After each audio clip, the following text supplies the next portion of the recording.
Olá, pessoal, espero que vocês estejam bem. Eu me chamo Cindel Augusto e, junto de Aline Nascimento e Marcos Neira, estou ministrando o curso Relações de Gênero no Currículo Cultural da Educação Física, que é um curso de extensão que está sendo realizado pelo Grupo de Pesquisas em Educação Física Escolar, o GPF, da Faculdade de Educação da USP.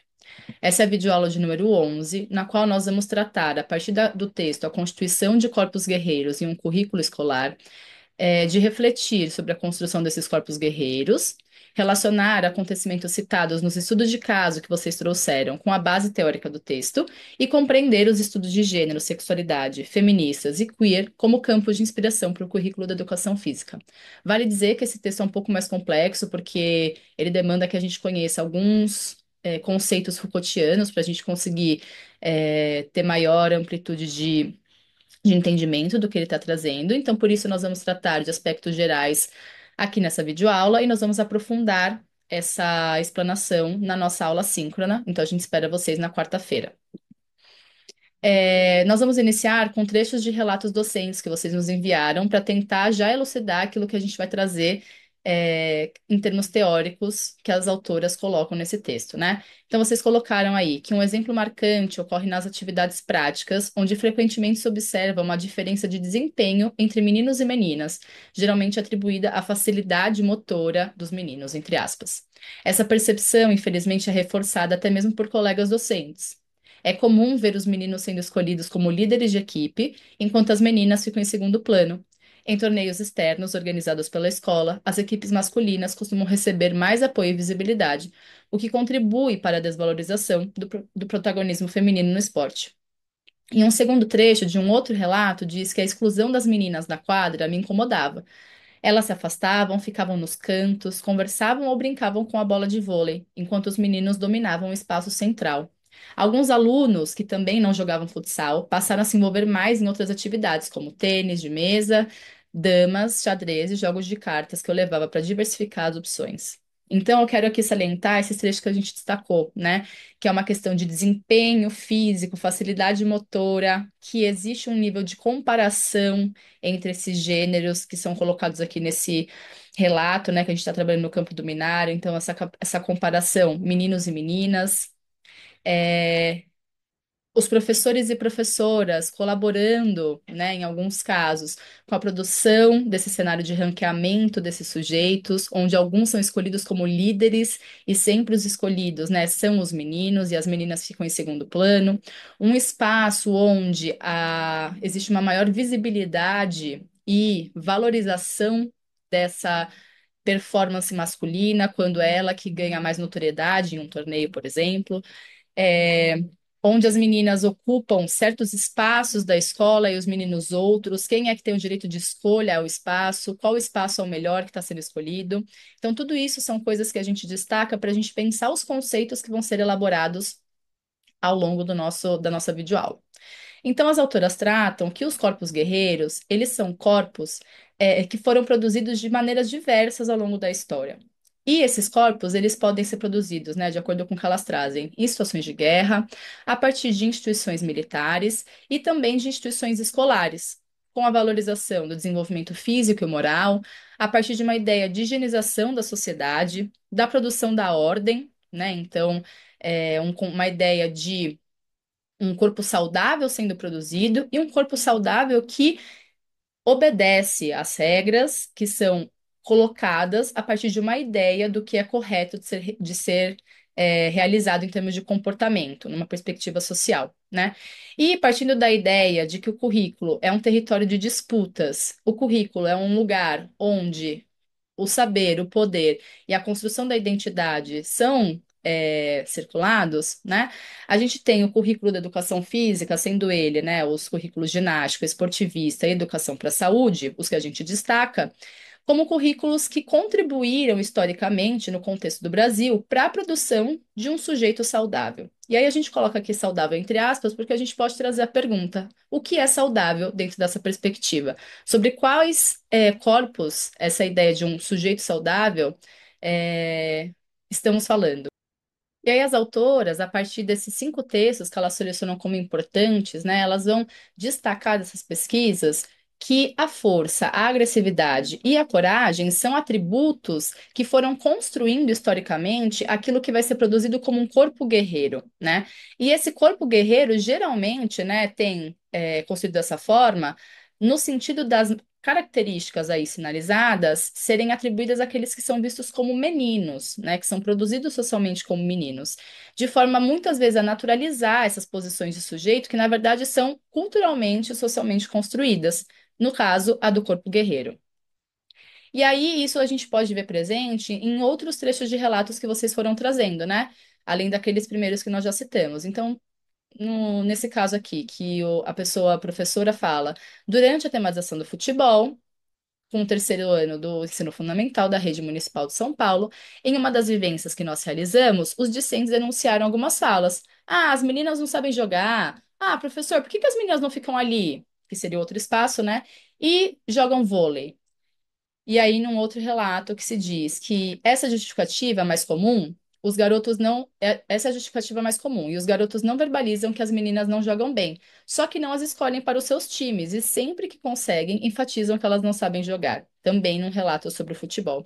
Então, a gente pode perceber que as práticas esportivas, elas também são tecnologias de produção de corpos generificados e produção de corpos guerreiros, criando uma categoria de ranqueamento entre aqueles corpos que produzem uma certa performance e que são considerados aqueles que sabem jogar, e os corpos que produzem que são produzidos, na verdade, como aqueles corpos que não têm a capacidade necessária para que eles ocupem aquele espaço de disputa dentro de uma categoria esportiva, né, numa modalidade esportiva. Então, isso é importante da gente destacar, porque é exatamente isso que vai produzir esses meninos alunos como meninos alunos guerreiros, né?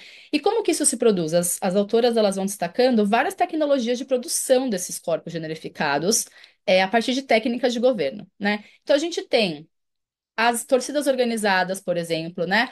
Quantas não são as famílias, principalmente os pais, né? Pensando aí no âmbito da masculinidade, que desde que a criança ali tem a idade mínima para isso, já levam os seus filhos, principalmente homens, né? Meninos, para assistir um jogo de futebol. Isso é visto como necessário para a produção da masculinidade, para que aquela criança, desde cedo, já seja inserida na norma. Além disso, os jogos online, né? A gente tem vários jogos que são de guerra, que são de disputa, que são de competição e que tem alguém que vence no final. E aquele que vence no melhor, no final é aquele que performa melhor, que performa bem, né? A gente tem além disso, dentro desses jogos, um cenário que é de bastante violência sempre, né? Inclusive as imagens, muitas vezes elas envolvem muito sangue, há cenas explícitas de cortar a cabeça, de um corpo violentando o outro. Então, isso tudo vai construindo subjetividade e a identidade desse corpo guerreiro, né? A gente tem aí os super-heróis, o cenário, né, da indústria fílmica norte-americana. Traz muito, né, essa ideia de que o herói que é forte, que tem um certo tipo de corpo, um certo tipo de beleza, padronizado, né? Uma certa classe social também, uma certa raça. São aqueles heróis que precisam ganhar notoriedade porque é eles que salvam a pátria, né? Eles que são, a partir desses atributos todos, aqueles sujeitos que vão construir um território de paz. A gente também tem, como a gente já falou, né, os esportes, que são esse ambiente de competitividade por esses corpos que performam a partir de uma ideia de força, de agressividade, né? E a gente tem, por exemplo, um cenário de práticas que circulam no intervalo. Dentre elas, a gente destacou, por exemplo, no intervalo e nos espaços da escola, né? A queda de braço. Quem nunca viveu isso, ouviu pessoas vivendo isso, principalmente no momento da adolescência ali, né? Pessoas nessa disputa da queda de braço. Quando a gente coloca, por exemplo, a queda de braço no Google, a gente vê que um certo tipo de corpo que aparece. É o corpo masculino, é o corpo branco, é o corpo muito musculoso, porque isso tudo configura, né, essas próteses que a gente foi chamando assim, né, nos outros encontros, elas vão configurando a constituição desse corpo que vai ser produzido como normativo, né, em cada uma dessas as suas aparições, e desse corpo que ele é visto como esse corpo guerreiro, como esse corpo que, através, né, que nem a gente falou, da força, da agressividade e da coragem, vai se colocar ali naquela situação desafiadora e que vai vencer a partir desses seus atributos, né? E aí as autoras vão falar que, então, a individualização com relação aos atributos guerreiros, né, porque cada sujeito precisa batalhar muito para consegui-los, é produzida por meio da atuação conjunta de normas de gênero e uma tecnologia de ranking, que operam de modo a ordenar os corpos meninos alunos e colocá-los em relação como mais guerreiros que ou menos guerreiros que. Isso é muito importante, porque esse corpo guerreiro aluno, no caso, vai ser produzido sempre em comparação a. Por isso que os meninos afirmam o tempo todo: professor, as meninas não sabem jogar. Professora, aqueles meninos ali daquele grupo, eles não são como nós, né? A gente precisa sempre produzir a nossa condição de corpo guerreiro em comparação a outros sujeitos que são menos do que nós. Menos em que sentido? A partir desses atributos que vão sendo construídos como normativos, como atributos que vão sendo ranqueados, como os que são melhores até os que são piores e menos importantes, e quem tem os primeiros atributos vai ser um sujeito que vai conseguir atingir esse lugar de respeito, né? Como que isso se dá? A gente tem o governo dos corpos, que é um conceito central na obra do Michel Foucault, que se refere a um tipo de poder, né, que vai se exercer sobre os indivíduos, mas não de forma repressiva, né, mas através de técnicas que vão visar aí a gestão e a transformação da vida e desses corpos, desses próprios sujeitos. Então, a gente tem uma condução da conduta humana através dessa governamentabilidade. Tudo isso vai produzir essas técnicas de ranking, de colocar sujeitos numa melhor categoria e outros em outra. Como isso se dá? Através de um ideal de corpo, que vai ser produzido como normativo, e por ser um ideal de corpo, é aquele corpo que a gente nunca vai atingir. Principalmente dentro de um sistema capitalista, é importante que esse corpo não seja atingido para que esse sujeito continue comprando, consumindo coisas que supostamente farão ele chegar nesse ideal de corpo. Mas esse corpo nunca se concretiza, né? Por isso também que é importante a comparação, porque é exatamente no ato de se comparar ao outro que se cria esse mecanismo de competição que faz com que os sujeitos consumam essas ou criem esses atributos em seus corpos, né, que vão colocá-los numa certa colocação desse ranking que vai produzir um corpo menino forte ou os meninos alunos mulherzinhas ou meninos alunos bichinhas. Importante lembrar, né, que a gente está colocando esses termos que são termos que as próprias autoras, a partir da pesquisa de campo que elas realizaram, vão organizando a partir das falas que elas percebem nas crianças, né? Então é exatamente nessa técnica de ranqueamento produzida através desses ideais regulatórios, que a gente vê a produção desse corpo menino forte e desses meninos alunos que são vistos como mulherzinha ou bichinhas por não performarem a masculinidade ideal. E isso tudo também se conecta com outros dois relatos docentes, né? A primeira pessoa docente diz que observou um grupo de meninos rindo e falando que um tal aluno iria ficar sentado, pois não era forte e não saberia jogar como os meninos, pois ele se comporta como uma menina com medo da bola. Quando ela se aproximou do grupo, todos calaram e ficaram olhando. Perguntou o que estava acontecendo, o motivo dos comentários e risadas referentes ao colega, e o grupo começou a dizer que o colega parecia uma menina por não jogar bola com eles no intervalo, por não querer participar de nada que os meninos gostam, por ficar com as meninas, gostar de dançar e não ser como eles. E a segunda pessoa docente disse que observou que nas aulas de educação física da escola, onde ela estava fixada, os estudantes do sexo masculino não gostavam de jogar voleibol, pois associavam o esporte a uma atividade típica das meninas ou de estudantes LGBT.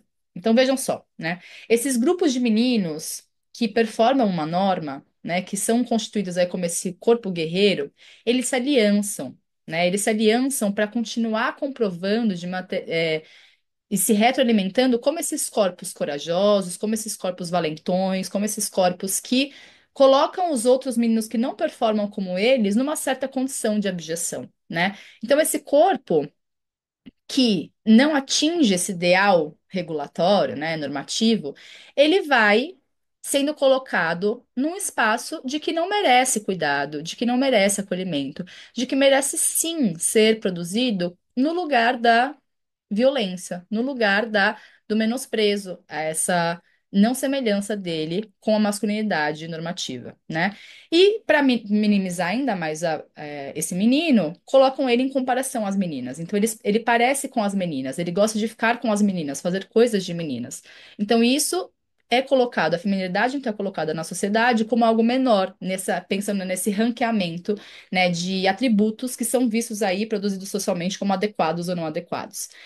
E você tem também o esporte, um lugar muito central na produção dessa masculinidade, desse corpo guerreiro, e nessa feminilidade que não é vista como com condição de performar aquilo que é entendido como importante para aquela prática corporal, né? E a gente tem, então, essas tecnologias de governo que vão produzir certos desejos, né? Então a gente vê aí uma racionalidade que vai produzir desejos, emoções, ações e que vai convocar, então, esses sujeitos a cada vez mais quererem vencer, a ir além dos seus limites. É isso que a gente vê no esporte, né? É isso que a gente vê, na sociedade de maneira geral, no trabalho, às vezes no âmbito das nossas amizades, do nosso núcleo familiar. A gente percebe isso no ambiente, nas instituições militares, nos ambientes escolares, né? Quando a gente fala que você tem que estudar mais, trabalhar enquanto eles dormem, né? Estudar muito para você conseguir ser melhor do que os outros, enfim. Então você vê uma graduação aí de aproximação com a norma, em que essa graduação, quanto mais próximo você estiver desse ideal, mais respeito você merece, e quanto mais longe você estiver, menos respeitado você será. Então, você tem uma produção normativa que é necessariamente conectada a uma dimensão de cuidado com esse sujeito, de valorização desse sujeito, né? Então, a gente vê, as autoras colocam que o ranking da força, da agressividade, da coragem, que é produzido no currículo pesquisado, né, no qual elas estavam pesquisando, vai atuando como uma tecnologia de governo que, em associação com as normas de gênero, vai operar de modo a convocar aqueles que são considerados meninos alunos a se tornarem cada vez mais guerreiros, a partir de variadas técnicas que atuam para construir corpos masculinos cada vez mais guerreiros. Essas, então, são técnicas de produção de um corpo generificado. Né? É importante a gente colocar isso porque não é qualquer produção que a gente está analisando aqui, mas é a produção do gênero. A produção do gênero que vai colocar esses corpos meninos já tão novos como corpos que precisam estar o tempo todo em combate, em comparação, buscando ir além dos seus limites para conseguirem se firmar enquanto sujeitos que merecem ser respeitados. E aí, as autoras vão falar sobre essas técnicas de ordenação dos corpos, né? Categorizando elas em mental, que é onde o sujeito ele analisa a si e ao outro em relação também a esse outro, para pensar e produzir esses sujeitos a partir do discurso, né? Então, você cria essas técnicas de ranqueamento, de comparação, para ir produzindo os sujeitos a partir de uma certa escala. Também a partir das técnicas territoriais e de apropriação do recurso, onde, por exemplo, esse estudante, vamos pensar no contexto da escola, né? Chega na quadra, um grupo de meninos que são vistos ali, produzidos como os mais fortes, os mais agressivos, os mais violentos, e falam: acabou aqui, a gente vai jogar futebol, pegam as bolas, tiram todo mundo da quadra e ocupam aquele território como seu, né? Ou então, quando numa aula de educação física, os meninos ficam na quadra melhor, né, jogando futebol, e as meninas vão para um espaço. é, Periférico da quadra, então numa quadra menor, né, pior em termos de recursos para jogar, seja o que for, né, ou para ficar sentadas conversando. E também aqueles meninos que não querem jogar futebol, né, que isso também acontece com frequência.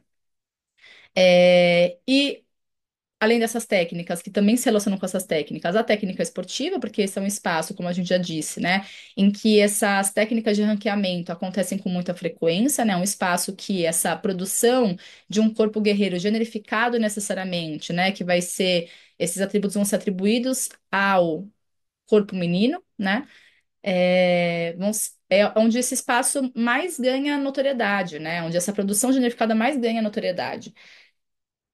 E isso tudo se dá também a partir da abjeção, que é uma outra técnica de ordenação dos corpos. E a abjeção nada mais é do que a retirada de qualquer senso de humanidade daquele corpo, de forma que ele fica passível a todas as violências, né? A gente vê que isso acontece aí de maneira bastante nítida nesse entendimento de humano que a gente tem pela violência que a gente comete, né, diariamente aí contra os animais, contra a natureza de maneira geral, né, em que a gente, por não entender a importância dessas outras vidas, porque não são colocadas como vidas humanas, elas são destituídas, né, desse lugar de merecimento, de acolhimento, de cuidado, e aí a gente violenta, destrói, né? E aí existem alguns sujeitos que não são vistos como humanos, né? A gente pode pensar aqui em outros marcadores sociais da diferença que vão construindo esse lugar de abjeção também.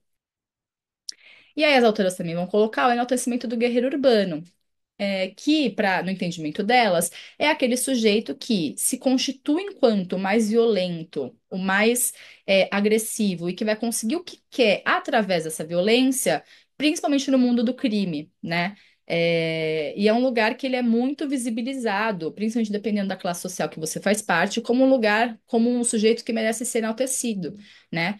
Então, ela vai colocar que essas 6 técnicas de ordenação dos corpos vão criando e produzindo diariamente esse corpo guerreiro, pensando no contexto escolar, né? E a gente trouxe aqui 2 casos para exemplificar isso. O primeiro caso, né, e aí vale dizer que ambos são de 2025, a professora é agredida por um aluno depois de repreendê-lo por conta do uso do celular, sendo que a gente sabe, né, que esse é um tema super complexo.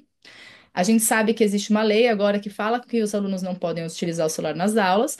Mesmo assim, as professoras, quando estão fazendo o seu papel, né, o aluno se vê no lugar de, através da violência, porque é assim que você coloca o seu desejo, né, como o que merece ser valorizado e escutado, é, violenta a professora para fazer a sua verdade valer.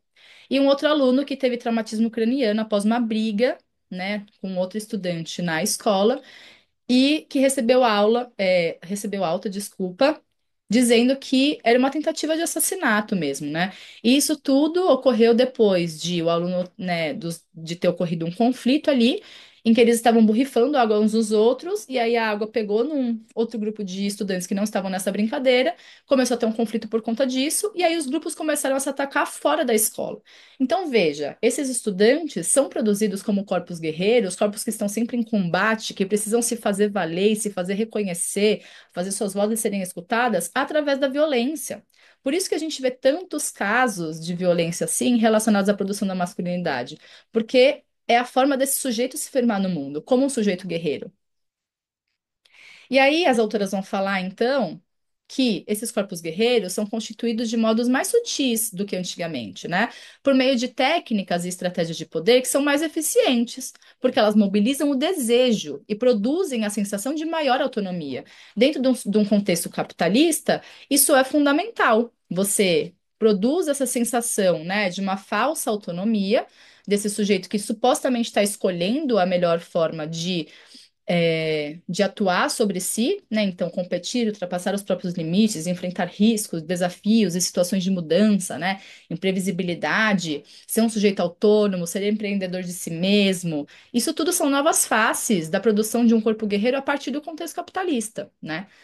E elas vão falar que as análises realizadas vão mostrar como essas normas de gênero e uma tecnologia de ranking vão atuar no currículo que elas pesquisaram, de modo a produzir a normalidade do corpo menino-aluno, forte, corajoso e agressivo, e a anormalidade daquele que não materializa esses atributos.